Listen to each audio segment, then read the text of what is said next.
Inner রিজকা লা ইয়াতলুবুল আবদা আকসারা মিম্মা ইয়াতলুবুহু আজালু। যে মানুষের রিজিক প্রতিটি বান্দার পিছনে এমনভাবে ছুটতে থাকে, দৌড়াতে থাকে, একজন মানুষের মৃত্যু যেমনটি তার পিছনে ছুটে, তার চাইতে বেশি দ্রুত গতিতে তার রিজিক তার পিছনে ছুটতে থাকে। তবে হ্যাঁ, আল্লাহ পাক রিজিক দেবার ক্ষেত্রে কিছু হিকমত অবলম্বন করে। কোনো ব্যক্তিকে আমরা দেখি যে ছোট বাচ্চা মুরগি যখন মায়ের পেট থেকে জন্ম নেয়, সেই বাচ্চাটিকে যে খাদ্য দেওয়ার বিভিন্ন পদ্ধতি দেখা যায়। কিছু কিছু পদ্ধতিতে দেখা যায় করে এক জায়গায় বাচ্চাটিকে বেঁধে রেখে সেখানে একেবারে অনেকগুলো খাবার তাকে দিয়ে দেওয়া হয়। সে যেইটুকু প্রয়োজন সেটুকু খেয়ে ঘুমিয়ে পড়ে বা এদিক সেদিক ছুটে, আবার যখন প্রয়োজন পড়ে তখন সেখান থেকেই খেতে থাকে। এভাবে তার জীবন যায়। আবার কিছু মুরগিকে লালন পালন করতে দেখা যায় এমনভাবে বেঁধে রেখেছে নির্দিষ্ট একটি জায়গাতে, ঠিক সময়ে তাকে কিছু খাদ্য দেওয়া হয়, খাবার শেষ আবার বন্ধ করে দেওয়া হয়, কিছুক্ষণ পর আবার সময়ে তাকে খাদ্য তার পর্যন্ত পৌঁছানো হয়। আল্লাহ পাক পৃথিবীতে মানুষকে রিজিক দেয় বিভিন্ন পদ্ধতিতে। কোনো ব্যক্তিকে দেখা যাচ্ছে অনেক একসাথে দিয়ে দিয়েছেন, তিনি সেখান থেকে যেটুকু প্রয়োজন সেটুকু ব্যবহার করছেন। আবার সেখানে ইমতিহানের পরীক্ষার সম্মুখীন হচ্ছেন যে আমি রব তোমাকে একসাথে দিয়ে দিয়েছি, তুমি সেখানে ওয়ালা তুসরিফু অপচয় করছো কিনা, না তোমার যেইটুকু প্রয়োজন সেইটুকু তুমি সেখান থেকে ব্যবহার করছো। আবার কিছু কিছু মানুষকে আল্লাহ পাক যখন যেটা প্রয়োজন সেটা দিয়ে থাকেন। واذكروا الله كثيرا لعلكم تفلحون وقال تبارك وتعالى وفي السماء رزقكم وما توعدون صدق الله مولانا العظيم وصدق رسوله النبي الكريم ونحن على ذلك من الشاهدين والشاكرين والحمد لله رب العالمين. وعن جابر بن عبد الله رضي الله عنه قال قال رسول الله صلى الله عليه وسلم لا تستبطئوا الرزق فإنه لم يكن عبد يموت حتى يبلغه من رزق هو له واتقوا الله واجملوا في الطلب أخذ الحلال وترك الحرام أو كما قال النبي عليه الصلاة والسلام. شكل رسول شاني درود بعد كريم. اللهم صل على سيدنا محمد وعلى آل سيدنا محمد كما صليت على إبراهيم وعلى آل إبراهيم إنك حميد مجيد. اللهم بارك على سيدنا محمد وعلى آل سيدنا محمد كما باركت على إبراهيم وعلى آل إبراهيم إنك حميد مجيد. محترم ومعزز মুসল্লিয়ান কিরাম,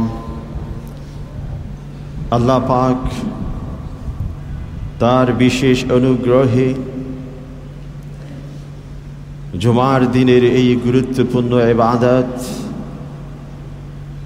আল্লাহর পক্ষ থেকে নির্ধারিত ফরজ ইবাদত এবং তার পূর্বে খুতবা এবং দ্বীনি আলোচনা শোনার উদ্দেশ্যে যথাসময়ে তার ঘরের মেহমান হিসেবে উপস্থিত হওয়ার তৌফিক নসিব করেছেন। আল্লাহ পাক আমাদের সুযোগ করে দিয়েছেন, এই জন্য তার শুকরিয়া এবং কৃতজ্ঞতা প্রকাশ করি, বলি আলহামদুলিল্লাহ। আল্লাহ রব্বুল আলামিন এই জগৎকে নিয়ে পরিকল্পনা করেছেন। যাবতীয় পরিকল্পনার পিছনে একটি লক্ষ্য এবং উদ্দেশ্য, সেটা হলো আল্লাহ পাক তার রুবুবি সিফাত এবং বৈশিষ্ট্যের আলোকে এই জগৎকে আবাদ করা। তিনি যে গফফার, তিনি যে কাহ্হার, তিনি যে রহমান, তিনি যে রহিম, তিনি যে খালেক, তিনি যে মুসাব্বির, এই যে যাবতীয় সিফাত, এই সব কিছুর আলোকে এই জগৎকে আবাদ করা, এটা আল্লাহ পাকের উদ্দেশ্য। এবং এই যাবতীয় সিফাতগুলো জগতের বুকে প্রায়োগিক চিত্রে উপস্থাপনের জন্যে আল্লাহ পাক সৃষ্টি জগতের অন্যতম একটি জাতিকে নির্বাচন করেছেন, সেটা হলো মানব জাতি। আর এই জন্যই বলা হয়ে থাকে মানব জাতি পৃথিবীতে আল্লাহর প্রতিনিধি রূপে আবির্ভূত হয়েছেন। এই জন্য মানুষের ভিতরে দেখা যায় কোনো মানুষের অন্তরে অত্যন্ত অনুগ্রহ দয়াপরায়ণ প্রকৃতির তিনি হয়ে থাকেন, কোনো মানুষ রুক্ষ ক্ষুব্ধ প্রকৃতির হয়ে থাকেন, কোনো মানুষ সৃজনশীল, তার ভিতর কিছু গুণাবলী দেখা যায়, আবার কিছু মানুষ তার ভিতর পরিকল্পনার কিছু দিক দেখা যায়। এভাবে আল্লাহ পাকের যত সিফাত এবং বৈশিষ্ট্য রয়েছে সব কিছুর আংশিক কিছু কিছু বিষয় দিয়ে জগতের মানুষকে আল্লাহ পাক সাজিয়েছেন। যেহেতু আল্লাহ পাক তার পরিকল্পনা বাস্তবায়নের জন্যে মানব জাতিকে এই পৃথিবীতে প্রেরণ করেছেন, মানব জাতি এই পৃথিবীতে এই জগতের বুকে জীবন যাপন করার জন্যে, টিকে থাকার জন্যে যত কিছু প্রয়োজন সব কিছু মহান রব্বুল আলামিন সরবরাহ করে থাকেন। একজন মানুষের ইজ্জত এবং সম্মান নিয়ে জীবন যাপনের জন্য পোশাকের প্রয়োজন, একজন মানুষ আত্মভূত আত্মমর্যাদার সাথে জীবন যাপনের জন্য গৃহ প্রয়োজন, একজন মানুষ তার জীবন নিয়ে চলার জন্য খাদ্যের প্রয়োজন। এভাবে যত প্রয়োজন মানুষের রয়েছে সব কিছু আল্লাহ পাক নিজের কুদরতি পরিকল্পনায়, কুদরতি নিজামে সরবরাহ করে থাকেন। আল্লাহ পাক কোরআনে সেটা বলেছেন, ওয়া আতাকুম মিন কুল্লি মা সাআলতুমু, যে whatever you ask to live in the world, এই পৃথিবীতে জীবন যাপনের জন্য তোমার যা যা প্রয়োজন আমি রব সব কিছু সরবরাহ করে থাকি। এবং তোমাদের কি কি প্রয়োজন, এমন সূক্ষ্ম বিষয় মানুষের জীবনের জন্য রয়েছে যেই সম্পর্কে মানব জাতি নিজেও জানেন না। এই জন্য বলছেন, ওয়া ইন তাউদ্দু নি'মাতাল্লাহি লা তুহসুহা, যে আল্লাহ পাকের দেওয়া এক একটি বিষয়কে যদি তোমরা হিসাব করতে যাও, গণনা করা, হিসাব করা তোমাদের পক্ষে সম্ভব নয়। এটার কারণ আমার কখন কি প্রয়োজন, এত সূক্ষ্ম বিষয় রয়েছে সে সম্পর্কে আমার নিজের জ্ঞানই নেই। আর এইভাবে একজন মানুষ পৃথিবীতে জীবন যাপনের জন্য যত কিছু প্রয়োজন, এই সব কিছুর নাম হচ্ছে আল্লাহ প্রদত্ত রিজিক। কোরআনে কারীমে আল্লাহ বলছেন, ইন্নাল্লাহা হুয়ার রাজ্জাকু যুল কুওয়াতিল মাতিন, আল্লাহ হচ্ছেন সেই সত্তা যিনি সকল জগতের বুকে সকলের রিজিক তিনি সরবরাহ করে থাকেন, তিনি অত্যন্ত পরাক্রমশালী, তিনি শক্তিশালী। এই যে রাজেক, রাজ্জাক, আল্লাহ রিজিক দাতা, এই শব্দটুকু আমরা মুখে উচ্চারণ করি, বারবার কানে শুনে থাকি, কিন্তু রিজিক জিনিসটি কি এই বিষয়টি আমাদের অনেকের কাছে স্পষ্ট নয়। আমরা অনেকে মনে করি খাবারের টেবিলে যে বসেছি, আমার প্লেটে, আমার দস্তরখানে, আমার যে ডাইনিং টেবিলে যেই রেসিপিগুলো রয়েছে, এই রেসিপি হচ্ছে একমাত্র আমার রিজিক। কিন্তু প্রকৃতপক্ষে এমন নয়। আমার সুস্বাস্থ্য এটা আল্লাহ প্রদত্ত রিজিক, আমার মানসিক স্থিরতা আল্লাহ প্রদত্ত রিজিক, সমাজের সর্বস্তরে আমার যে একটি সম্মান, আমার যে আত্মভূত, আমার মর্যাদা, এটা আল্লাহ প্রদত্ত রিজিক। আমি যে পোশাক পরি এটা আল্লাহ প্রদত্ত রিজিক। মানুষ চলার পথে আমাকে সালাম দেয়, সম্মান করে, এটা আল্লাহ প্রদত্ত রিজিক। এভাবে দেহের ভিতর এক একটি জিনিসকে যদি পর্যালোচনা করি, প্রতিটি জিনিস হচ্ছে আল্লাহর পক্ষ থেকে রিজিক। হায়াত আল্লাহর পক্ষ থেকে রিজিক, নিঃশ্বাস নেবার যে শক্তি আল্লাহ পাক দিয়েছেন আল্লাহ প্রদত্ত রিজিক। আসমান ও জমিনে সৃষ্টি জগতে মানব জাতির জন্যেই আল্লাহ পাক সব কিছু সৃষ্টি করেছেন, সাজিয়েছেন, বিন্যস্ত করেছেন। এই যাবতীয় সব কিছু রিজিকের অন্তর্ভুক্ত। রাসূল করিম সাল্লাল্লাহু আলাইহি ওয়াসাল্লামের সময় আশআরিয়িন এদের কিছু দল মদিনাতে সফর করে গেছেন। সফর করে ওরা ক্লান্ত হয়ে গেছে, তাদের কাছে রসদ তেমন নেই, খাদ্য খাবার ফুরিয়ে গেছে। একজন প্রতিনিধি হিসেবে একজনকে নির্বাচন করেছেন, আপনি মদিনাতে রাসূল করিম সাল্লাল্লাহু আলাইহি ওয়াসাল্লামের কাছে যান, আমাদের হালাত, আমাদের সিচুয়েশন, আমাদের যে অবস্থা রাসূলের সামনে উপস্থাপন করেন, যদি কিছু সেখান থেকে পাওয়া যায়। সেই প্রতিনিধি ব্যক্তি রাসূলের কাছাকাছি গেছেন। রাসূল করিম সাল্লাল্লাহু আলাইহি ওয়াসাল্লাম কিছু সাহাবীদেরকে নিয়ে আলোচনা করছিলেন। আলোচনার মাঝখানে কোরআন কারীমের একটি আয়াত সূরা হুদের, ওয়ামা মিন দাব্বাতিন ফিল আরদি ইল্লা আলাল্লাহি রিজকুহা ওয়া ইয়ালামু মুস্তাকাররাহা ওয়া মুস্তাওদাআহা কুল্লুন ফি কিতাবিম মুবিন। যে জগতের বুকে এমন কোনো প্রাণী নেই আল্লাহ পাক তার রিজিক সরবরাহ করে দেখেন না। পৃথিবীতে এমন কোনো সৃষ্টি জগৎ নেই সে কোন জায়গাতে, কোন অবস্থাতে, কিভাবে সময় অতিক্রম করবে, সব কিছু সম্পর্কে আল্লাহর কাছে জ্ঞান রয়েছে। তো এই প্রতিনিধি ব্যক্তি যখন রাসূলের কাছাকাছি এসেছেন, যখন দেখছেন রাসূল এই আলোচনা করছেন, তখন তিনি রাসূলের কাছে আর নিজের দরখাস্তটুকু, নিজের অবস্থাটুকু ব্যক্ত করেননি। উত্তর তো পেয়ে গেছি। অতঃপর তিনি ফিরে চলে গেছেন নিজের দলের কাছে। যাওয়ার পর সকলে জিজ্ঞাসা করলেন, কি বলেছেন? যে অপেক্ষা করেন, আপনাদের যত চাহিদা, যত কিছু প্রয়োজন, সেগুলো ইনশাআল্লাহ আপনার কাছে পৌঁছে যাবে। সকলে মনে করেছেন রাসূলের সাথে আলোচনা করেছেন, রাসূল হয়তো কোনো কিছুর আশ্বাস দিয়েছেন, কোনো প্রতিনিধির রূপে কাউকে পাঠাবেন, অতঃপর আমাদের সমস্ত সমস্যার সমাধান হয়ে যাবে। সকলে এই আশা নিয়ে বসে আছেন। কিছুক্ষণ পর একজন ব্যক্তি একসাথে যেমনটি কিছু খাদ্য, অন্যদিকে একটি দল স্বাভাবিকভাবে জীবন যাপন করার জন্য আরও কিছু যে প্রয়োজন, এই সব কিছু নিয়ে উপস্থিত। অতঃপর তাদের হাতে তুলে দিলেন। তারা সকলে পান করেছেন, খেয়েছেন, প্রয়োজন মিটিয়েছেন, সিক্ত হয়ে গেছেন, তৃপ্ত হয়েছেন। অতঃপর অবশিষ্ট কিছু রয়ে গেছে, সব কিছু নিয়ে রাসূলের দরবারে হাজির উপস্থিত হলেন।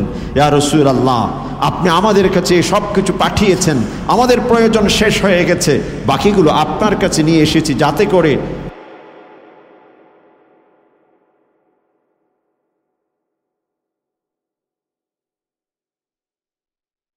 বললেন, আমার কাছে তোমাদের পক্ষ থেকে কোনো প্রতিনিধিও আসেননি, আমিও আমার মাধ্যমে কোনো কিছু তোমাদের কাছে পাঠাইনি। তবে এটুকু নিশ্চিত, এই সব কিছু মহান রব্বুল আলামিন তোমাদের কাছে কোনো না কোনো মাধ্যমে পাঠিয়ে দিয়েছেন।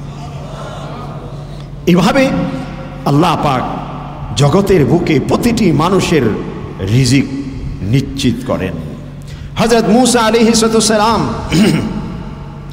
আল্লাহর সাথে কথোপকথনে লিপ্ত, ঠিক সেই মুহূর্তে মনের ভিতর নিজের পরিবার পরিজন নিয়ে কিছুটা ভেবেছেন, মনের কল্পনায় যে আমার পরিবার পরিজনের কি প্রয়োজন হতে পারে। আর আল্লাহ হচ্ছে আলিমুম বিযাতিস সুদূর, মানুষের অন্তরে কি ভাবে পরিকল্পনা করে সব কিছু আল্লাহ পাক জানেন। মূসা আলাইহিস সালাম মনে মনে ভেবেছেন, কিছুটা মনের মধ্যে এই ভাবটুকু এসেছে, আমার পরিবার পরিজনের কি প্রয়োজন, খাদ্য ইত্যাদি সব কিছু কি প্রয়োজন। আল্লাহর কাছে এটা পছন্দ হয়নি। আল্লাহ পাক মূসা আলাইহিস সালামকে শিক্ষা দেওয়ার জন্যে বলছেন, হে মূসা, তোমার লাঠি হাতে নাও। অতঃপর একটি পাথর দেখিয়ে দিলেন, এই পাথরে তুমি আঘাত করো। সেই পাথরে আঘাত করলেন, পাথর দ্বিখণ্ডিত হয়ে দুদিকে ছুটে পড়লো। আরেকটি পাথর ছোট্ট ভিতরে দেখা গেল। আল্লাহ পাক বললেন, আরেকটি পাথর যেটা দেখেছো সেই পাথরেও তুমি আঘাত করো। আবার সেই পাথরে আঘাত করলেন, সেই পাথরও দ্বিখণ্ডিত হয়ে গেল। ভিতর থেকে আরো একটি পাথর গোল আকারে বেরিয়ে আসলো। আল্লাহ পাক বললেন, হে মূসা, এই পাথরেও তুমি আঘাত করো। অতঃপর 3টি পাথর আঘাত করার পর সেখান থেকে পিপিলিকা সমতুল্য ছোট্ট একটি প্রাণী বেরিয়ে এসেছে। সেই প্রাণীর মুখে সবুজ আকারের ছোট্ট একটি পাথার মতো রয়ে গেছে। মূসা আলাইহিস সালামকে আল্লাহ পাক বললেন, হে মূসা, তুমি আমি রবের সাথে কথা বলছো, অথচ তোমার পরিবার পরিজন কি খাবে, কি প্রয়োজন, এই নিয়ে তুমি মনে জল্পনা কল্পনা করছো। অথচ এই পাথরের ভিতরে যেখানে পৃথিবীর কোনো কিছু প্রবেশের কোনো সুযোগ নেই, আমি রব সেখানের একটি ছোট্ট ক্ষুদ্র প্রাণীকে আমার খাদ্য সরবরাহ করেছি। মূসা আলাইহিস সালাম অতঃপর সেই প্রাণীটুকুকে নিয়ে দেখলেন গভীরভাবে। অতঃপর দেখলেন এই ক্ষুদ্র আকারের প্রাণী মূসা আলাইহিস সালাম নবী হিসেবে আল্লাহ পাক তাকে সেই শক্তি দিয়েছেন। ওই প্রাণীর মুখের দিকে লক্ষ্য করলেন, দেখলেন সে আল্লাহ পাকের পবিত্রতা ধ্বনি উচ্চারণ করছেন। সে কি বলছে? সুবহানা মান রাআনি, পবিত্র সেই সত্তা, যেই সত্তা গভীর পাথরের ভিতর আমি ক্ষুদ্রতম প্রাণীকে তিনি দেখছেন। ওয়াইসমাউ কালামি, আমার মুখ দিয়ে যা কিছু বলি তিনি মহান সত্তা হওয়া সত্ত্বেও সব কিছু শুনছেন। এবং আরো কি বললেন? যে আমার যে অবস্থা এই সব কিছু সম্পর্কে তিনি দেখেছেন এবং আমার মুখ পর্যন্ত খাদ্যটুকু তিনি পৌঁছে দিয়েছেন। এভাবে তিনি আল্লাহ পাকের ওই ক্ষুদ্র প্রাণী আল্লাহ পাকের পবিত্রতা ধরে মুখে উচ্চারণ করলেন। এভাবে পৃথিবীতে মানব জাতির জীবন যাপনের জন্য যত কিছু সরবরাহ করা হয়, এই সব কিছুর নামই হচ্ছে রিজিক। এখানে ইজ্জত আছে, এখানে সম্মান আছে, এখানে পদ পদবী আছে, এখানে খাদ্য আছে, এখানে একই সাথে একজন মানুষের সৎ এবং অসৎ পথ সব কিছু এর অন্তর্ভুক্ত রয়েছে। একজন ব্যক্তি চুরি করে খাচ্ছেন, তিনিও তার খাদ্য গ্রহণ করছেন। আরেকজন ব্যক্তি হালাল পদ্ধতিতে সম্মানের সাথে খাদ্য গ্রহণ করছেন, তিনিও খাবার গ্রহণ করছেন। কিন্তু দুটোর মধ্যে অনেক পার্থক্য রয়েছে। রাসূল করিম সাল্লাল্লাহু আলাইহি ওয়াসাল্লাম এজন্য হাদিসে ইরশাদ করছেন, আব্দুল্লাহ ইবনে জাবির রাদিয়াল্লাহু আনহু থেকে বর্ণিত, লা তাস্তাবতিউর রিজক, যে তোমার রিজিক অন্বেষণের জন্য, তোমার জন্য যা কিছু বরাদ্দ করা হয়েছে এই সব কিছু হস্তগত করার জন্যে, তোমার আয়ত্তে তোমার মালিকানায় নিয়ে আসার জন্যে তুমি এত বেশি ছুটাছুটি, এত বেশি তাড়াহুড়া দৌড়াদৌড়ি করো না। কেন? فإنه لم يكن عبد يموت حتى يبلغه من رزق هو له, কারণ পৃথিবীতে এমন কোনো মানুষ নেই যে সেই ব্যক্তি তার জন্য আল্লাহ পাক যেইটুকু বরাদ্দ করেছেন, যতক্ষণ পর্যন্ত না তার জন্য বরাদ্দকৃত রিজিক সেই ব্যক্তি পর্যন্ত পৌঁছাবে, সেই ব্যক্তি পৃথিবী থেকে বিদায় নেবেন। এই জন্য বলছেন ফাত্তাকুল্লাহ, তোমরা আল্লাহকে ভয় করো। ওয়া আজমালু ফিত তালাব, আল্লাহর কাছে যখন রিজিক চাইবে, আল্লাহর কাছে যখন সম্মান চাইবে, আল্লাহর কাছে যখন পোশাক আশাক স্ট্যাটাস এই সব কিছু কামনা করবে, ব্যবসা বাণিজ্যে বারকা, ব্যবসা বাণিজ্যে উন্নতি অগ্রগতি সব কিছু আল্লাহর কাছে চাইবে, সুন্দর পদ্ধতিতে আল্লাহর কাছে তোমরা চাও। কিভাবে সুন্দর পদ্ধতি? আখদুল হালাল ওয়া তারকুল হারাম। যে তুমি রাত্রে গভীরে আল্লাহর কাছে কান্নাকাটি করলে আর দিনে এমন এক পথ, এমন এক পদ্ধতি, এমন এক সিস্টেমকে তুমি অনুসরণ করলে যেই সিস্টেম, যেই পথ আল্লাহ পছন্দ করেন না, তাহলে কি হলো? যে আমার অন্তরে তাকওয়া নেই, আমি সুন্দরতম পদ্ধতিতে আল্লাহর কাছে চাইতে পারিনি। আল্লাহর কাছে চাইতে হবে সুন্দর পদ্ধতিতে। আর সুন্দর পদ্ধতির অর্থ এই নয় মুনাফিকি সিস্টেম চলবে না। যখন আল্লাহর কাছে বলবো, হে আল্লাহ, ইয়া রব, আমি তোমার জন্য সিজদা করি, তোমার জন্য রুকু করি, তোমার জন্য চোখের পানি ফেলি, তোমার জন্য এই করি, তোমার জন্য সেই করি, সব কিছু দিয়ে আল্লাহর কাছে একাকার হয়ে গেলাম। আর যখন সূর্যের আলো দেখা গেল, এমন এক পথ আমি অবলম্বন করলাম যেটার থেকে আল্লাহ পাক বারবার নিষেধ করেছেন। এটা আজমালু ফিত তালাব হলো না, যে সুন্দরতম পদ্ধতি হলো না, এটা হলো মুনাফিকি। একদিকে আল্লাহর কাছে নিজেকে অন্যভাবে উপস্থাপন করলাম, আর অন্যদিকে অন্য পথ আমি অনুসরণ করলাম। রাসূল করিম সাল্লাল্লাহু আলাইহি ওয়াসাল্লাম এই জন্য বলছেন, ওয়া আজমালু ফিত তালাব, যে চাওয়ার মধ্যে আমাকে সুন্দরতম পদ্ধতি অবলম্বন করতে হবে। ইমাম শাফিঈ রাহমাতুল্লাহ আলাইহি তিনি একজন ফকিহ শুধু ছিলেন না, আধ্যাত্মিক সাধক ছিলেন। তার কাছে একজন ব্যক্তি এসে মাসলা জিজ্ঞাসার মতো পরামর্শ করছেন। কিছু হচ্ছে মাসলা, শরঈ বিধান কি, এটা কি হালাল হারাম, জায়েজ না জায়েজ, করার মধ্যে আল্লাহর সন্তুষ্টি আছে না অসন্তুষ্টি আছে, এক ধরনের মাসআলা। আরেকটি হচ্ছে মাসলা বা কোরআনিক সাইকোলজির ভিত্তিতে পরামর্শ চাওয়া। ইমাম শাফিঈর কাছে একজন ব্যক্তি পরামর্শ চাইতে এসেছেন যে যদি কোনো ব্যক্তি মৃত্যুর পূর্বে ওসিয়ত করে যায়, উইল করে যায় যে আমার মৃত্যুর পর আমার সম্পদ এমন ব্যক্তির হাতে তোমরা তুলে দিবে যে ব্যক্তি সবচেয়ে বেশি আল্লাহর উপর ভরসা রাখে, তাহলে এই ব্যক্তি যদি মারা যায় তার সম্পদ কাকে দিতে পারে? যিনি নামাজ পড়ছেন তিনিও আল্লাহর উপর ভরসা করেন, যিনি ব্যবসা করেন তাকেও আমরা জানি আল্লাহর উপর ভরসা করেন। এইভাবে অনেক শ্রেণীর মানুষকে দেখা যায় তারা আল্লাহর উপর ভরসার কথা বলে, কিন্তু যিনি মৃত্যুবরণ করার সময় বলেছেন যে ব্যক্তি পরিপূর্ণ আল্লাহর উপর ভরসা রাখে এমন ব্যক্তির হাতে আমার সম্পদ তুলে দিবে, আমরা কাকে নির্বাচন করব? ইমাম শাফিঈ রাহমাতুল্লাহি আলাইহি বললেন যে ব্যক্তি কৃষি কাজ করে সে ব্যক্তির হাতে আবার ওই ব্যক্তির সম্পদ তুলে দিতে হবে। বলছে কেন? কারণ একজন ব্যক্তি যখন কৃষি কাজ করে জমিতে একটি বীজ রোপণ করেছেন, তিনি জানেন না এই বীজের কি হতে পারে, হয়তো পোকামাকড় সেখানে সেটা শেষ করে দিতে পারে, কিন্তু এই বীজ থেকে এক একটি ফ্লেভার, এক একটি রং, এক এক আকৃতি, বৈচিত্র্য রূপ দিয়ে যে গাছ সেখান থেকে উঠে, উদ্ভিদ সেখান থেকে হয়, ফল উৎপন্ন হয়, এই সব কিছুর পিছনে একমাত্র মহান রব্বুল আলামিন ছাড়া পৃথিবীর কোনো শক্তি, কোনো সিস্টেম, কোনো পদ্ধতি, কোনো পরিকল্পনা কাজ করে না। আর এই সব কিছুর উপর যে ব্যক্তির বিশ্বাস এবং আস্থা, তিনি হচ্ছেন প্রকৃতপক্ষে মুতাওয়াক্কিল আলাল্লাহ, আল্লাহর উপর তার ভরসা রয়েছে।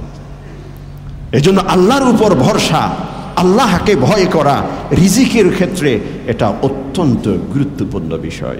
হাদিসে ইরশাদ করছেন ইন্নার রিজকা লা ইয়াতলুবুল আবদা আকসারা মিম্মা ইয়াদউহু আকসারা মিম্মা ইয়াতলুবুহু আজালু, যে মানুষের রিজিক প্রতিটি বান্দার পিছনে এমনভাবে ছুটতে থাকে, এমনভাবে ছুটতে থাকে, দৌড়াতে থাকে, একজন মানুষের মৃত্যু যেমনটি তার পিছনে ছুটে তার চাইতে বেশি দ্রুত গতিতে তার রিজিক তার পিছনে ছুটতে থাকে। তবে হ্যাঁ, আল্লাহ পাক রিজিক দেওয়ার ক্ষেত্রে কিছু হিকমত অবলম্বন করে। কোনো ব্যক্তিকে আমরা দেখি যে ছোট বাচ্চা মুরগি যখন মায়ের পেট থেকে জন্ম নেয়, সেই বাচ্চাটিকে যে খাদ্য দেওয়ার বিভিন্ন পদ্ধতি দেখা যায়। কিছু কিছু পদ্ধতিতে দেখা যায় করে এক জায়গায় বাচ্চাটিকে বেঁধে রেখে সেখানে একেবারে অনেকগুলো খাবার তাকে দিয়ে দেওয়া হয়। সে যেইটুকু প্রয়োজন সেটুকু খেয়ে ঘুমিয়ে পড়ে বা এদিক সেদিক ছুটে, আবার যখন প্রয়োজন পড়ে তখন সেখান থেকেই খেতে থাকে। এভাবে তার জীবন যায়। আবার কিছু মুরগিকে লালন পালন করতে দেখা যায় এমনভাবে বেঁধে রেখেছে নির্দিষ্ট একটি জায়গাতে, ঠিক সময়ে তাকে কিছু খাদ্য দেওয়া হয়, খাবার শেষ আবার বন্ধ করে দেওয়া হয়, কিছুক্ষণ পর আবার সময়ে তাকে খাদ্য তার পর্যন্ত পৌঁছানো হয়। আল্লাহ পাক পৃথিবীতে মানুষকে রিজিক দেয় বিভিন্ন পদ্ধতিতে। কোনো ব্যক্তিকে দেখা যাচ্ছে অনেক একসাথে দিয়ে দিয়েছেন, তিনি সেখান থেকে যেটুকু প্রয়োজন সেটুকু ব্যবহার করছেন। আবার সেখানে ইমতিহানের পরীক্ষার সম্মুখীন হচ্ছেন যে আমি রব তোমাকে একসাথে দিয়ে দিয়েছি, তুমি সেখানে ওয়ালা তুসরিফু অপচয় করছো কিনা, না তোমার যেইটুকু প্রয়োজন সেইটুকু তুমি সেখান থেকে ব্যবহার করছো। আবার কিছু কিছু মানুষকে আল্লাহ পাক যখন যেটা প্রয়োজন সেটা দিয়ে থাকেন। আমার পোশাক প্রয়োজন, কোনো না কোনো পক্ষ থেকে একদিক থেকে আল্লাহ পাক সেটার ব্যবস্থাপনা গ্রহণ করেছেন। খাদ্য প্রয়োজন, কোনো না কোনোভাবে সেটা আল্লাহ পাক হয়ে যায়। এটা প্রয়োজন, কোনো না কোনোভাবে হয়ে যায়। হজে যাওয়ার প্রয়োজন, কোনো না কোনোভাবে আল্লাহ পাক সেই ব্যক্তিকে হজ পর্যন্ত, বাইতুল্লাহ পর্যন্ত পৌঁছিয়ে দিয়েছেন। অথচ সেই ব্যক্তির ব্যাংক ব্যালেন্স বলতে কোনো কিছু নেই, আরেকজনের ব্যালেন্সে ভরপুর, কিন্তু তিনি হজে যাইতে চাইছেন কিন্তু এখনো তার তৌফিক হচ্ছে না। এটার নাম হচ্ছে রিজিক। রিজিক আল্লাহ পাক বিভিন্ন পদ্ধতিতে দিয়ে থাকে। এজন্য লোকমান হাকিম, আফ্রিকাতে দুইজন ব্যক্তি প্রসিদ্ধ, লোকমান হাকিম এবং বিলাল রাদিয়াল্লাহু আনহু। লোকমান হাকিমকে আল্লাহ পাক অন্তরে ভরপুর হিকমা, প্রজ্ঞার জ্ঞান দিয়েছিলেন। কোরআনে কারীমে যার কথা আল্লাহ পাক উল্লেখ করেছেন, ওই নামে একটি সূরা পর্যন্ত নাজিল করেছেন, সূরাতুল লুকমান। আরেকজন বিলাল রাদিয়াল্লাহু আনহু, যে অন্তরে ভরপুর তাকওয়া দিয়েছিলেন আল্লাহ পাক, এই জন্য আরশ পর্যন্ত তার ধ্বনি শোনা যেত। যখন জমিতে বেলালের মুখে উচ্চারিত আজান হতো না, আরশ থেকে অভিযোগ আসতো আজকে বেলালের আজান শোনা যায়নি। তাকওয়ায় ভরপুর ছিল। সেই লোকমান হাকিম তিনি নিজের সন্তানকে নসিহত করছেন কয়েকটি বিষয়ে, যে পৃথিবীতে তোমার যেইটুকু প্রয়োজন ওইটুকু তুমি ব্যবহার করো, যেইটুকু তোমার প্রয়োজন নয় ওইটুকু তুমি ব্যবহার করতে যেও না, উপভোগ করতে যেও না। একই সাথে তুমি আল্লাহর ইবাদত করবে যতক্ষণ পর্যন্ত তোমার প্রয়োজন। এবার আসুন, কোনো ব্যক্তি কি নিশ্চয়তার সাথে এইটুকু বলতে পারবে যে এইটুকু ইবাদত আল্লাহর জন্য যথেষ্ট, এইটুকু ইবাদত আল্লাহর জন্য যথেষ্ট? যেহেতু আল্লাহর জন্য ইবাদত কত পরিমাণ প্রয়োজন কোনো ব্যক্তির পক্ষে নিরূপণ করা, নির্ণয় করা, নির্ধারণ করা সম্ভব নয়। সবসময় সেই ব্যক্তিকে আল্লাহর ইবাদত করতেই হবে। এরপর বলছেন, তুমি গুনাহ করো এত পরিমাণ যে গুনাহের শাস্তি ভোগ করার মতো যোগ্যতা ক্ষমতা তোমার আছে।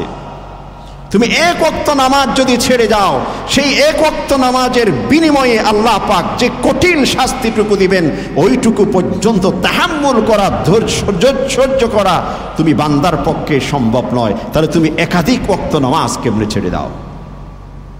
একটি রোজা যদি কোনো ব্যক্তি ছেড়ে দেয়, সেই ব্যক্তিকে এক রোজার শাস্তি হিসেবে যেটুকু দিবে এইটুকু ভোগ করা, এইটুকু ধারণ করা কোনো ব্যক্তির পক্ষে সম্ভব নয়। তাহলে তিনি পুরোটা মাস 30টি রোজা কিভাবে সে ছেড়ে দেয়? এক বছরের যাকাত যদি কোনো ব্যক্তি না দেয়, কাল কিয়ামতের দিন বৃহৎ আকারের সর্পরূপে সে ব্যক্তির গলার মধ্যে সেগুলোকে ঝুলিয়ে দেওয়া হবে। ওই কঠিন শাস্তির সম্মুখীন হওয়া তার পক্ষে সম্ভব নয়। তাহলে বছর খেয়ে বছর আমাকে আল্লাহ পাক অঢেল সম্পদ দিয়েছেন, কিন্তু আমি এখনো পর্যন্ত যাকাত কি সেইটুকু জানি না। তাহলে কিভাবে এই অপরাধ আমার পক্ষে সম্ভব? লোকমান হাকিম নিজের সন্তানকে নসিহত করছেন, তুমি অত পরিমাণ গুনাহ করো যেই পরিমাণ গুনাহ করার পর শাস্তি তুমি ভোগ করতে পারবে। আর যদি তোমার কাছে শাস্তি ভোগ করার মতো সেরকম ক্ষমতা, সেরকম সহ্য ক্ষমতা তোমার নেই, তাহলে তুমি গুনাহ করো না। যখন তোমার কখনো ভুল ভ্রান্তি হয়ে যাবে, গুনাহ হয়ে যাবে, সাথে সাথে তুমি আল্লাহর কাছে তওবা করে ইস্তিগফার করে সেটা ক্ষমা চেয়ে নাও। এরপর বলছেন, তুমি জাহান্নাম থেকে ততক্ষণ পর্যন্ত মুক্তি কামনা করো যতক্ষণ পর্যন্ত তুমি নিশ্চিত হবে না জাহান্নাম থেকে মুক্তির সার্টিফিকেট আল্লাহ পাক তোমাকে দিয়ে দিয়েছেন। কিন্তু পৃথিবীর কোনো মানুষের পক্ষে এটা কি সম্ভব মৃত্যুর আগ পর্যন্ত যে তার এই আমলের কারণে, ওই ইবাদতের কারণে, ওই কান্নাকাটির কারণে আল্লাহ পাক সেই ব্যক্তিকে জাহান্নাম থেকে মুক্তির সার্টিফিকেট দিয়ে দিয়েছেন? এটা পৃথিবীতে কোনো মানুষের পক্ষে বলা সম্ভব না। আর যেহেতু সম্ভব না, তাহলে তুমি সব সময় আল্লাহর কাছ থেকে জাহান্নাম থেকে মুক্তি চাও। আল্লাহুম্মা আজিরনি মিনান নার, হে আল্লাহ আমাকে জাহান্নাম থেকে মুক্তি দিন। এরপর বলেছেন 6 নম্বর নসিহত, যে তুমি যদি একান্ত গুনাহ করতে চাও, কোনো গুনাহ, কোনো অপরাধ যদি তুমি প্রলুব্ধ হয়ে শয়তানের প্ররোচনায় প্রলুব্ধ হয়ে তুমি যদি গুনাহ করতেও চাও, তাহলে এমন জায়গাতে গিয়ে গুনাহ করো যেখানে পৃথিবীর কোনো শক্তি তোমাকে দেখতে পাবে না। কিন্তু পৃথিবীতে এমন কোনো জায়গা কি আছে যেখানে আল্লাহর দৃষ্টি নেই, আল্লাহর এলমের, আল্লাহর জ্ঞানের ক্ষমতা সেই পর্যন্ত সম্প্রসারিত নয়? পৃথিবীতে যেহেতু এমন কোনো স্পেস, এমন কোনো জায়গা পাওয়ার সুযোগ নেই, তাহলে তুমি গুনাহ একদম ছেড়ে দাও, গুনাহই করো না। এই জন্য মুহতারাম সামিঈন, রিজিক আল্লাহ পাক পৃথিবীতে দিয়েছেন মানুষকে, এটা আল্লাহর রুবুবি পরিকল্পনার অন্তর্ভুক্ত। আল্লাহ প্রতিটি মানুষ পর্যন্ত সেটা পৌঁছে দিবে। আমার সেটার পিছনে ছুটাছুটি করে, তাড়াহুড়া করে হালাল এবং হারাম দুটোকে মিলিয়ে ফেলা, সত্য এবং মিথ্যা দুটোকে একসাথে জগা খিচুড়ি বানিয়ে আমাকে তাৎক্ষণিক বড় সম্পদশালী বিত্তবান হতে হবে, শিল্পপতি হতে হবে, এমন কোনো প্রয়োজন নেই। যেইটুকু আল্লাহ পাক আমার জন্য রেখেছেন ওইটুকু আমার পর্যন্ত আল্লাহ পাক অবশ্যই পৌঁছে দিবেন, এতে কোনো সন্দেহ নেই। এজন্য হালাল এবং হারাম, সত্য এবং মিথ্যা, ন্যায় এবং অন্যায় দুটোকে পার্থক্য করে ন্যায়ের পথ, হালালের পথ, সত্যের পথ আমাকে অবলম্বন করতে হবে, মিথ্যার পথ আমাকে পরিহার করতে হবে। রাসূল করিম সাল্লাল্লাহু আলাইহি ওয়াসাল্লাম আরেক হাদিসের মধ্যে ইরশাদ করেছেন যে তোমরা যে মিথ্যার পথ অবলম্বন করে যে মানুষের কাছ থেকে কোনো কিছু অর্জন করবে তার চাইতে অনেক বেশি উত্তম হবে এটাই যে তুমি একেবারে সামান্যটুকু, যেটুকু না হলে তোমার জীবন যাপন হবে না ওইটুকু তুমি গ্রহণ করবে। আর এই কাজ কখনো করো না তুমি গুনাহের পথ অবলম্বন করার মাধ্যমে তোমার জন্য আল্লাহ পাক পৃথিবীতে যেটুকু বরাদ্দ করেছেন সেখান থেকে কিছু যেন কর্তন হয়ে না যায়। রাসূল করিম সাল্লাল্লাহু আলাইহি ওয়াসাল্লামের হাদিসে আব্দুল্লাহ ইবনে ওমর রাদিয়াল্লাহু আনহু থেকে বর্ণিত, তিনি বলছেন আয-যিনা ইউরিসুল ফাকর। কোন ব্যক্তি যদি ব্যভিচারে লিপ্ত হয় আল্লাহ পাক সে ব্যক্তির রিজিকে কর্তন করে দেয়, অভাব অনটন তাকে পেয়ে বসে। আর এক হাদিসের মধ্যে আরো স্পষ্ট করেছেন, বান্দা যখন গুনাহ করতে থাকে তার এক একটি অপরাধ, তার এক একটি গুনাহ, তার নামে আল্লাহ পাক যে পৃথিবীতে বরাদ্দ করেছেন এক একটি বিষয়, তার অ্যালটেড যে রিজিক রয়েছে এখান থেকে এক একটি ধীরে ধীরে কর্তন হতে থাকে। এখন একটি প্রশ্ন জাগতে পারে, পৃথিবীতে এমন অসংখ্য পাপী লোককে দেখা যায় যারা গুনাহের মধ্যে সারাক্ষণ লিপ্ত রয়েছে কিন্তু রাজপ্রাসাদে জীবন যাপন করে, তার চলাফেরা অন্য ধরনের। মনে রাখতে হবে পৃথিবীতে সাজসজ্জার সাথে রাজকীয় পরিবেশে জীবন যাপন এটার নাম রিজিক নয়। যে ব্যক্তি হালাল পদ্ধতিতে সত্যের উপর অটল থেকে সুন্দর জীবন যাপন করে এটাই হচ্ছে প্রকৃতপক্ষে রিজিক। মিথ্যার উপর অধিষ্ঠিত, মানুষকে ধোঁকা দিয়ে এবং অসত্যের আশ্রয় গ্রহণ করে কোনো ব্যক্তি যদি হাজারো রাজপ্রাসাদে জীবন যাপন করে প্রকৃতপক্ষে সেগুলো তার জন্য রিজিক নয়, এটা আমানতের খেয়ানত। আল্লাহ পাক অন্যের আমানত সেই ব্যক্তির কাছে রেখেছেন আমানত হিসেবে, কিন্তু তিনি সেই আমানতটুকু যথাযথ পৌঁছিয়ে দেননি, আল্লাহ পাক তাকে সেটার জন্য পাকড়াও করবেন। এজন্য সম্পদ থাকা, সম্পদ না থাকা, আরেকবার আলোচনা করেছিলাম সম্পদের গুরুত্ব। সম্পদের অনেক গুরুত্ব রয়েছে।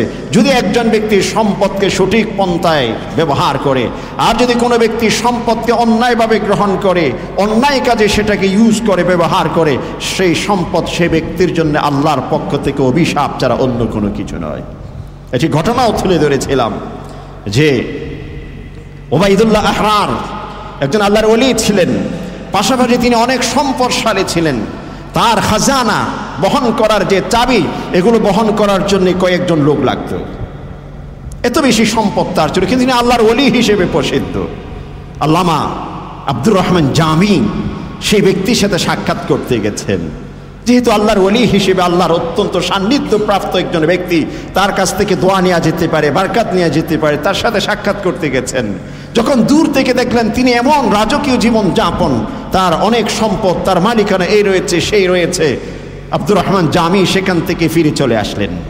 আসার পথে একটি কবিতা বলে আসছেন, নামারদস্তা কে দুনিয়া দুস্ত ধারত, যে ওই ব্যক্তি প্রকৃতপক্ষে আল্লাহর খাঁটি বান্দা হতে পারে না যে ব্যক্তি পৃথিবীর সহায় সম্পদ এই সব কিছু নিয়ে এভাবে জীবন যাপন করে। আব্দুর রহমান জামি আসার পথে ক্লান্ত হয়ে একটা মসজিদে ঘুমিয়ে পড়েছেন হালকা তন্দ্রাচ্ছন্ন অবস্থায়। তিনি স্বপ্ন দেখছেন কিয়ামত হয়ে গেছে, হিসাব নিকাশ শুরু হলো। আব্দুর রহমান জামি আটকে গেছেন। একজন মানুষ কিছু জিনিস তার কাছ থেকে পাইতো, সেগুলো তার কাছ থেকে চেয়ে বসেছেন, তার কাছে দেবার মতো কিছু নেই। হঠাৎ সেই পথ দিয়ে ঘোড়াতে করে ওবাইদুল্লাহ আহরার, ওই সম্পদশালী আল্লাহর বলি, তিনি পথ দিয়ে যাচ্ছেন। জিজ্ঞাসা করলেন কি ব্যাপার, যে আমার তো এই প্রয়োজন, হঠাৎ করে কিছু পাওনাদার এসেছেন, আমি দিতে পারছি না, কি করা যায়। ওবাইদুল্লাহ আহরার নিজের অ্যাকাউন্ট থেকে, নিজের মালিকানা থেকে তাকে কিছু দিয়ে দিলেন, যে এগুলো তোমাকে আমি দিয়ে দিলাম, তোমার ঋণটুকু তুমি শোধ করে নাও। এই ঘটনা ঘটতে না ঘটতে আব্দুর রহমান জামির ঘুম ভেঙে গেল। অতঃপর ওবাইদুল্লাহ আহরার কাছে ছুটে গেছেন যে আমি একটা ভুল করেছি।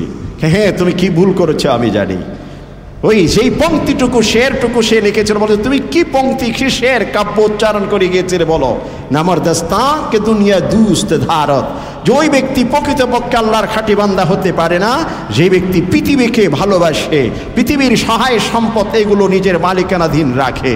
তখন ওবাইদুল্লাহ আহরার সে সাথে আরো একটি দ্বিতীয় পংক্তি যুক্ত করে দিয়েছেন, বললেন আগর ধারত বরায়ে দুস্ত ধারত, যদি কোনো ব্যক্তি সম্পদের সম্পদ অট্টালিকা নিজের অধীনে রাখে, সেটা ভোগ করার জন্যে নয়, বিলাসিতার জন্যে নয়, দাম্ভিকতার সাথে মানুষের সামনে সেগুলো নিয়ে নিজেকে আত্মপ্রকাশের জন্যে নয়, মহান রব্বুল আলামিনের যে একটি নেয়ামত, সেই সব কিছুর শুকরিয়া জ্ঞাপন, সেগুলো যে আল্লাহ পাক আমানত হিসেবে সে ব্যক্তিকে দিয়েছেন। অসংখ্য গরিব দুঃখী মানুষ, অভাব অনটনে জীবন যাপন করা মানুষের আমানত হিসেবে নিজেকে দিয়েছেন। এই অনুভূতি উপলব্ধি নিয়ে সেভাবে যদি কোনো ব্যক্তি সম্পদকে ইউটিলাইজ করে, মূল্যায়ন করে, তাহলে সেই ব্যক্তির জন্যে পৃথিবীতে সম্পদশালী হওয়া বৈধ, সেটা আল্লাহ ওয়ালার পরিপন্থী নয়। এজন্য রিজিক এটা আল্লাহর পক্ষ থেকে, সম্পদ রিজিকের অন্যতম একটি অংশ। ইজ্জত সম্মান থেকে শুরু করে সব কিছু মানুষের রিজিক। ইবাদত করতে পারা এটাও আল্লাহর পক্ষ থেকে একটি রিজিক। ভালো পথে চলতে পারা এটাও আল্লাহর পক্ষ থেকে রিজিক। ভালো বুঝ এটাও আল্লাহর পক্ষ থেকে রিজিক। রাসূল করিম সাল্লাল্লাহু আলাইহি ওয়াসাল্লাম আল্লাহর কাছে দোয়া করতেন, আল্লাহুম্মা রযুকনি ইলমান নাফিআ, হে আল্লাহ আমাকে আপনি এমন জ্ঞান দিন যে জ্ঞান থেকে আমি উপকৃত হতে পারি। ওয়া ফাহমান কামিলা, আমাকে পরিপূর্ণ বুঝ দিন যে হালাল হারাম, হারাম যে এটা নিষিদ্ধ কেন এটা আমাদের বুঝে আসে না। আল্লাহ রসুল দোয়া শিখিয়ে দিয়েছেন যে যে ব্যক্তি আল্লাহর কাছে এই বুঝ কামনা করবে, যে ওয়া ফাহমান কামিলা, আমাকে এমন পরিপূর্ণ বুঝ দিন আমি সত্য মিথ্যা পার্থক্য করতে পারি, হালাল হারাম পার্থক্য করতে পারি। এটাও কিন্তু একটি রিজিক। জ্ঞান অর্জন করতে পারে, এটাও একটি রিজিক। শেষে গিয়ে বলছেন ওয়া আমালাম মুতাকাব্বালা, যেমন আমল আমাকে দান করুন যে আমল আল্লাহর কাছে কবুল হয়ে গেছে। এজন্য কবুল আমল এটাও আল্লাহর পক্ষ থেকে একটি রিজিক।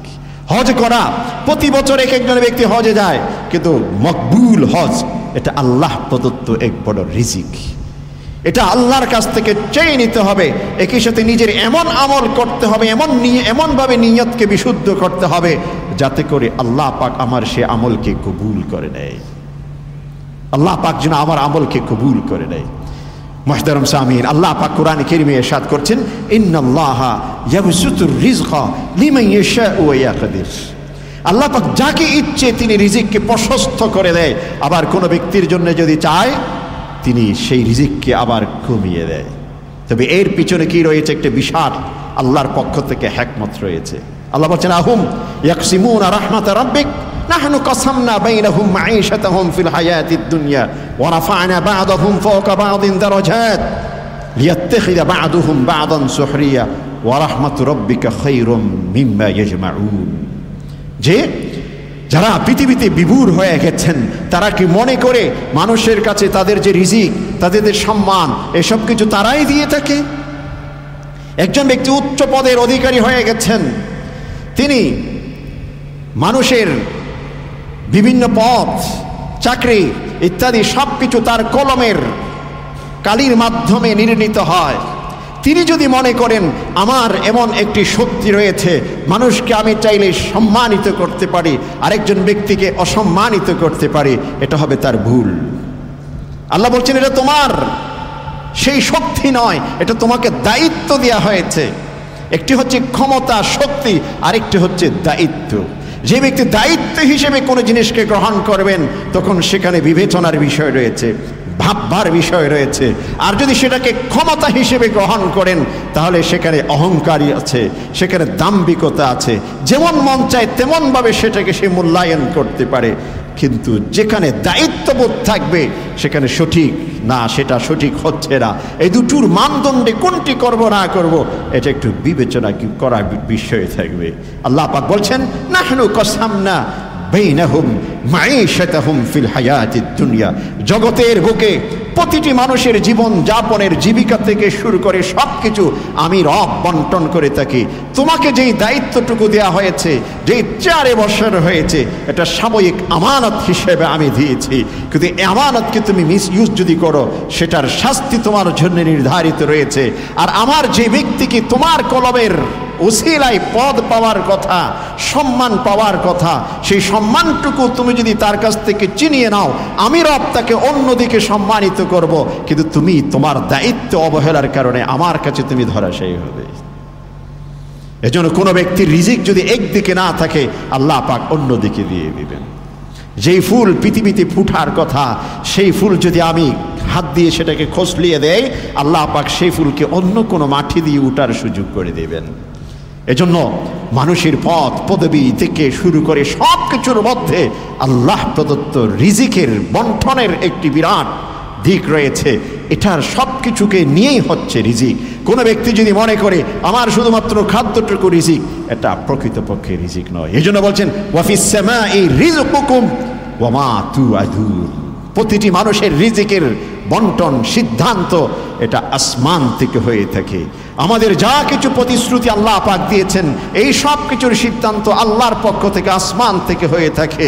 আর আমি যদি পৃথিবীতে বসে সেটার সিদ্ধান্তকারী হিসেবে নিজের মতো করে সব কিছু করি, তাহলে এটা হবে বোকার স্বর্গে বসবাস করার মতো। এই জন্য মুহতারাম সামিঈন, রিজিক সংক্রান্ত বিষয়ে ঈমানের সাথে সম্পৃক্ত কয়েকটি বিষয়। এক নম্বর, আল্লাহ পাক যেমনটি মানুষকে সৃষ্টি করেছেন, সম্মানিত মুসলিম হযরত, আপনাদের সামনে দিয়ে আমাদের অত্র মসজিদের একটি সহযোগিতা বক্স যাবে। আপনারা যে উন্মুক্তভাবে মসজিদে আমরা সহযোগিতা করতে চেষ্টা করব, দান বক্সকে সমৃদ্ধ করব। কারণ মসজিদ আমাদের সামনে একটি বৃহৎ অংশ রয়েছে, আমাদের মসজিদের সাথে সম্পৃক্ত অনেকগুলো পরিকল্পনা রয়েছে, সেবামূলক থেকে শুরু করে আরও বিভিন্ন বিষয়।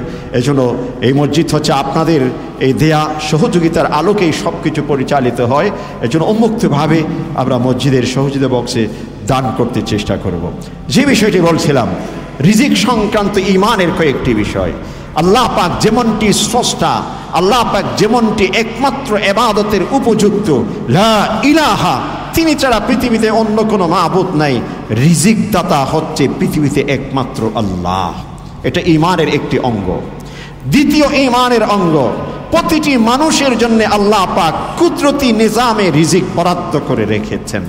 এই পয়েন্টে যদি কোনো ব্যক্তির মত বিশ্বাসে কোনো ঘাটতি থাকে, তো রাজিক হিসেবে আল্লাহকে বিশ্বাসের ওই জায়গাতে ঘাটতি এসে যাবে।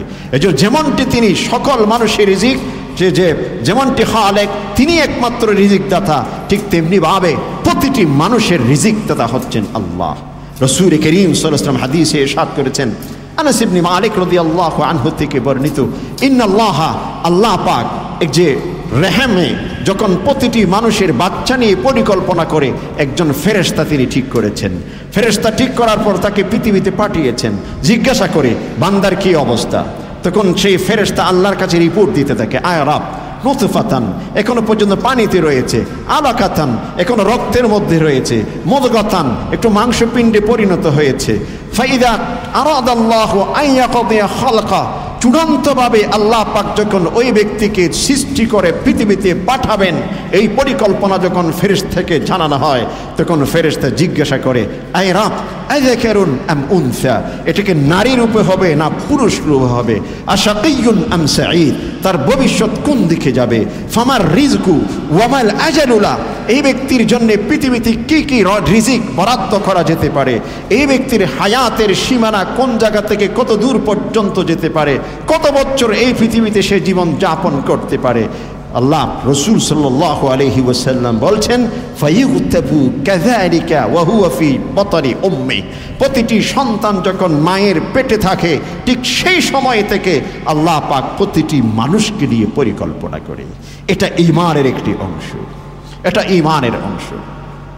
দ্বিতীয় ঈমানের অংশ রিজিক সংক্রান্ত বিষয়ে, কোনো ব্যক্তি যদি অপর কোনো ব্যক্তি থেকে রিজিককে ছিনিয়ে নেয়, সে যদি মনে করে আমি সবচাইতে বেশি লাভবান হয়ে গেছি, তাহলে সে ব্যক্তির ঈমানে ঘাটতি থাকবে। মনে রাখতে হবে, কোনো ব্যক্তির অধিকারকে হনন করে অপর ব্যক্তি পৃথিবীতে কখনো সম্পদশালী, শক্তিশালী, অনেক কিছুর অধিকারী হতে পারে না। আল্লাহ পাক একজন ব্যক্তির জন্য যেইটুকু রেখেছেন, ওইটুকুর বাহিরে যদি আমি অর্জন করতে চাই, তাহলে আমার নিজের উপর আমি নির্ভরশীল হয়ে গেলাম। আল্লাহর উপর যে নির্ভরতা, সেখান থেকে বেরিয়ে আসলাম। এই জন্য আমার ঈমানে ঘাটতি রয়েছে, আমাকে এটা বুঝে নিতে হবে। এই জন্য রিজিক সংক্রান্ত বিষয়ে আল্লাহ পাক প্রতিটি মানুষের জন্য সেভাবে পরিকল্পনা করেছেন। যখন সৃষ্টি করেছেন তখন থেকেই তার জন্য আল্লাহ পাক পরিকল্পনা করেছেন তার রিজিক কোথায়, কতটুকু, কিভাবে হবে, সে জীবনযাপন কোথায় করবে, কোথায় বসবাস করবে। মানুষের গুনাহের কারণে, অপরাধের কারণে অনেক সময় রিজিকের মধ্যে ঘাটতি এসে যায়। রাসূল করিম সাল্লাল্লাহু আলাইহি ওয়াসাল্লাম থেকে বর্ণিত আনাস ইবনে মালিক রাদিয়াল্লাহু আনহু ইরশাদ করছেন যে মান আরাদা মান আহাব্বা আন ইয়াবসুতা ফি উমরি ওয়া ফি রিজকি ফালইয়াসিল রাহমা। যে ব্যক্তি নিজের রিজিকে প্রশস্ততা চায়, যে ব্যক্তি নিজের হায়াতে বৃদ্ধি চায়, সে ব্যক্তি যেন আত্মীয়তার বন্ধনের প্রতি যত্নবান হন। কারণ আত্মীয়তার বন্ধন এটা অত্যন্ত গুরুত্বপূর্ণ। কেন? মানুষকে আল্লাহ পাক পৃথিবীতে প্রেরণ করেছেন এক একটি চেইনের উপর ভিত্তি করে। একটা উদাহরণ এভাবে দিতে পারি যে আমাদের অফিসে বিভিন্ন সময় আমাদের এক একজনের সুপারিশ অথবা কোনো পরিচয়ের আলোকে যে যোগ্য ব্যক্তিকে আমরা অনেক সময় খুঁজে বের করে সুন্দর একটি চাকরি দেয়, সেই ব্যক্তি যখন যার পরিচয়ের আলোকে, রিকমেন্ডেশনের আলোকে চাকরি পেয়েছেন, ওই ব্যক্তিকে যদি ভুলে যায়, অনেক বড় হয়ে গেছে, তার সাথে যোগাযোগ নেই, অপর দীর্ঘদিন পর যখন বিপদগামী হয়, সে ব্যক্তির কাছে আবার ছুটে আসে যে আপনার রিকমেন্ডেশনে আবার চাকরি হয়েছিল, আপনার সুপারিশে আমি এতটুকু পেয়েছিলাম, কিন্তু এখন এই বিপদের মধ্যে পড়ে গেছি। তখন সেই ব্যক্তি বলবে, তুমি আমার কাছ থেকে আমার হাতের একটা লেখা নিয়ে চাকরি নিলে, 10 বছর হয়ে গেল, 15 বছর হয়ে গেল, অনেক দূর উপরে পৌঁছে গেছো, কিন্তু তোমার সাথে আমার কোনো সম্পর্ক ছিল না, যোগাযোগ ছিল না। আমি এখন কিভাবে তোমার জন্য নতুন করে কিছু বলবো? যদি তুমি আমাকে টু দ্য পয়েন্ট সব কিছু আমাকে জানাতে, তোমার কোথায় খেয়ে আমি সব কিছু জানতাম, তাহলে তোমার জন্য আমি সুপারিশ করা, তোমার পক্ষে কিছু কথা বলা আমার জন্য সুযোগ হতো। সেই মুহূর্তে আমার পক্ষে তো সেটা সম্ভব না। চেইন, অনেক সময় তাকে আমরা এভাবে বলে থাকি, ঘোড়া ডিঙ্গিয়ে ঘাস খাওয়ার যে তোমার স্বভাব, এটা প্রমাণিত হয়ে গেছে, তোমার পক্ষে আমি আর কিছু বলতে পারবো না। আল্লাহ পাক পৃথিবীতে মানুষকে এই পৃথিবীতে আসার পিছনে আত্মীয়তার যে একটি চেইন দিয়েছেন, এই চেইনের আলোকে পৃথিবীতে মানুষ এসেছেন। বাবা, দাদা, এখান থেকে শাখা প্রশাখা, প্রতিটি শাখার সাথে তার একটি সম্পর্ক রয়েছে। কোনো ব্যক্তি যদি এই সম্পর্ককে ছিন্ন করে, এই সম্পর্ককে অস্বীকার করে, অবহেলা করে, অবজ্ঞা করে, তার আল্লাহ পাক পৃথিবীতে প্রেরণ করার, পৃথিবীতে পাঠাবার, পৃথিবীতে জীবনযাপনের একটি চেইন দিয়েছেন, সে সেই চেইনকে ভেঙে ফেলেছে, ঘোড়া ডিঙ্গিয়ে ঘাস খাওয়ার মতো কাজ করেছে। আল্লাহ পাক বলছেন, তোমার পৃথিবীতে বেশি দিন থাকার সুযোগ নেই, তোমার হায়াত আমি একটু কমিয়ে দিলাম। আর যদি তুমি আত্মীয়তার বন্ধনের প্রতি যত্নবান হও, তোমার চেইনকে তুমি ধরে রাখো, তোমার চেইনের প্রতি তোমার শ্রদ্ধা, সম্মান, রেসপেক্ট রয়েছে, তোমার পৃথিবীতে আরো জীবন যাপন করার অধিকার আছে, তোমার হায়াতে আমি বৃদ্ধি করে দিলাম। এজন্য যে আত্মীয়তার বন্ধন এটা অত্যন্ত গুরুত্বপূর্ণ বিষয়। সুশৃঙ্খল স্থির মানসিকতার সাথে জীবন যাপন করা। মনে রাখতে হবে, পৃথিবীর মধ্যে সবচেয়ে সর্বোত্তম যে মানুষের রিজিক হলো যে আপনার শারীরিক মানসিক স্থিরতা। শারীরিক মানসিক স্থিরতা পৃথিবীতে সবচেয়ে উত্তম রিজিক। তবে এই শারীরিক স্থিরতা কিভাবে, মানসিক স্থিরতা কিভাবে? মানসিক স্থিরতার জগৎ থেকে যদি বিশ্লেষণ করতে যাই, স্থিরতার মানসিক প্রশান্তির ফার্স্ট স্টেপ ঈমান। মানসিক স্থিরতার প্রথম জায়গা ঈমান। যে ব্যক্তির অন্তরে ঈমান নেই, যে ব্যক্তির অন্তরের সাথে আল্লাহর সাথে কানেকশন নেই, যে ব্যক্তির অন্তরের সাথে আল্লাহ প্রেরিত রসুলের সাথে কানেকশন নেই, সে ব্যক্তির ঈমান নেই। আর যে ব্যক্তির ঈমান নেই, সে ব্যক্তির অন্তরে অস্থিরতা, অশান্তি বিরাজ করে। আর অশান্তি বিরাজ, অস্থিরতা, সর্বোত্তম রিজিক থেকে সে ব্যক্তি বঞ্চিত হলো। এই জন্য ঈমান এটা আল্লাহ প্রদত্ত এক বড় রিজিক। অতএব মানসিক স্থিরতার এক একটি স্টেপ যখন আমরা গ্রহণ করব, এক একটি ধাপ যখন অতিক্রম করব, ঈমানের এক একটি শাখা প্রশাখা সেখান থেকে চলে আসে। রিজিকের আরও যে বিশ্লেষণগুলো রয়েছে, এই দুটো জায়গা থেকে অঙ্কুরিত হবে যে শারীরিক স্থিরতা, শারীরিক প্রশান্তি এবং মানসিক স্থিরতা। এজন্য সুস্বাস্থ্য এটা অত্যন্ত গুরুত্বপূর্ণ। মনে রাখবেন, কোনো ব্যক্তি যখন গুনাহ করে, অপরাধ করে, আল্লাহ পাক তাকে কিছু জিনিস ছেড়ে দেয়। যেমন কোনো ব্যক্তি গুনাহ করেছেন, জেনা করেছেন, মিথ্যা বলেছেন, চুরি করেছেন, আল্লাহ পাক তাৎক্ষণিকভাবে বলেন তার জন্য এমন ব্যবস্থাপনা গ্রহণ করেননি আজকে যেন সে দুপুরে চুরি করেছে, দুপুরের পর থেকে সে এক গ্লাস পানিও যেন, এক ফোঁটা পানি যেন পান করতে না পারে, এমন ব্যবস্থাপনা আল্লাহ পাক করেন নাই। চাইলে পারতেন, তাৎক্ষণিক তার সব কিছু বন্ধ করে দিতে পারতেন, কিন্তু তার জন্য পানি উন্মুক্ত করে দিয়েছেন, অক্সিজেন উন্মুক্ত করে দিয়েছেন। অথচ সে আল্লাহর বিধানকে লঙ্ঘন করেছে, জেনা করেছে, আল্লাহর বিধানকে লঙ্ঘন করেছে। আল্লাহ পাক তাৎক্ষণিক তার রিজিককে কর্তন করে দেয়নি, উন্মুক্ত করে রেখেছেন, উন্মুক্ত করে রেখেছেন। একই সাথে আল্লাহ পাক ওই ব্যক্তি গুনাহ করার পরেও তাকে লাঞ্ছিত করেননি, তাৎক্ষণিক তাকে লাঞ্ছিত করেননি, তাৎক্ষণিক তাকে পাকড়াও করেননি। যদি পাকড়াও করতেন আল্লাহ চাইলে পারতেন, কিন্তু আল্লাহ পাক তাকে সুযোগ দিয়ে দিয়েছেন, যে অবকাশ দিচ্ছেন যে আমার বান্দা যেন ফিরে আসে, আমার বান্দা যেন ফিরে আসে। আইয়াতুহান নাফসুল মুতমাইন্নাহ ইরজিই ইলা রাব্বিক, যে এখানে যে ইরজিই, আল্লাহ পাক প্রতিটি বান্দাকে সুযোগ দেয় আল্লাহর দিকে যেন প্রত্যাবর্তন করে ফিরে আসে, আল্লাহ পাক সুযোগ দেন। এটাও একটা রিজিক, এটাও একটা রিজিক। এজন্য রিজিকের সব কিছু অঙ্কুরিত হয় শারীরিক, মানসিক, সর্বোত্তম রিজিকের এই শিখর দ্বারাই সব কিছু ধীরে ধীরে ধীরে ধীরে সব কিছু সম্প্রসারিত হতে থাকে।